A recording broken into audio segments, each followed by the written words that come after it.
Steve, we will need your name and address for the record. It's Steve Hunt, 701 Northeast 15th, Ward Skip. Loving living there, by the way.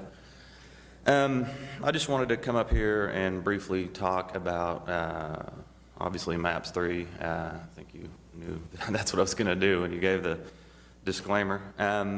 My concern primarily is... Steve, you can't advocate for or against. I'm not. If you want to provide information, I'm not, thank you. Fine. Okay, I just want to make sure you understand the guide rules. Yeah, you were pretty clear when you said that we're not to do that.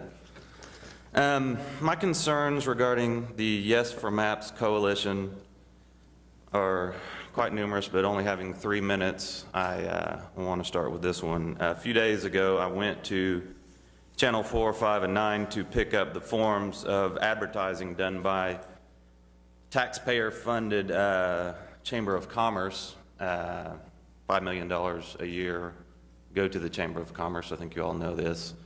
And the reason I address it here is I think most people know that it's quite difficult to know where the Chamber of Commerce ends and city government begins. This little handout outside that doesn't advocate for or against maps has pictures from the chamber on it, which is, you know, you can look at that however you like to. This form that I got from Maryland-based Channel 5 shows that starting Monday, the Chamber of Commerce is going to run $85,000 worth of ads as to how we should vote for maps. $12,000 for two 30-second spots during the OSU-OU game. $68,000 is going to Texas-based Channel 4. $125,000 going to Channel 9, which luckily local station got the biggest amount. But there's more to my concerns with this.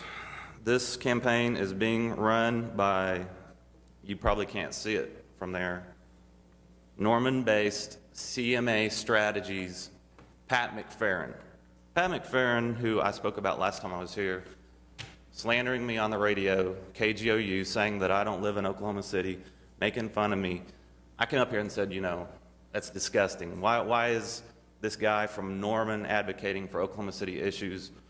Chamber of Commerce, who gets $5 million from Oklahoma City citizens, and I thought maybe the Chamber of Commerce doesn't get $5 million from Oklahoma City. Yes, they do. No, they don't. I've got the documents to prove it. It comes from the hotel tax. From the hotel tax for the CVB? Yeah. There's a contract with the Chamber. There's a CVB. That's fine. Well, that's how it is. I mean, if you don't know if you don't know about this, that's pretty terrible. I just, you know, there's so much that I'm concerned about. There's one thing that I wanted to put forth that's positive for everyone. Last go around when I was running my route with FedEx, I would drive all over around town, you know, March, April, May, I would see those signs everywhere. I want to be putting up some signs that's going to either advocate or not, you know, whatever. And I just wanted to ask if everyone here could talk to everyone about getting those signs down as quickly as possible. I'm going to, you know, if I decide to be for one side or the other, I'm going to definitely do that. And I think that y'all can agree on that. Just a couple other things quickly. Larry, I came and heard you speak at OPAC a couple weeks ago. There were a couple things that stood out.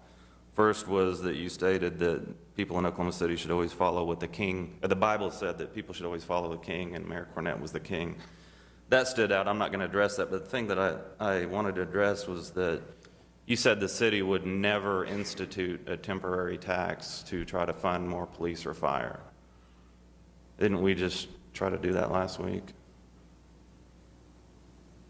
I mean, if you don't want to say anything, I'll assume it's a yes. Steve, I think you're probably wrapped up. Okay, well, thanks for the opportunity to speak, and this was really nice. Appreciate it.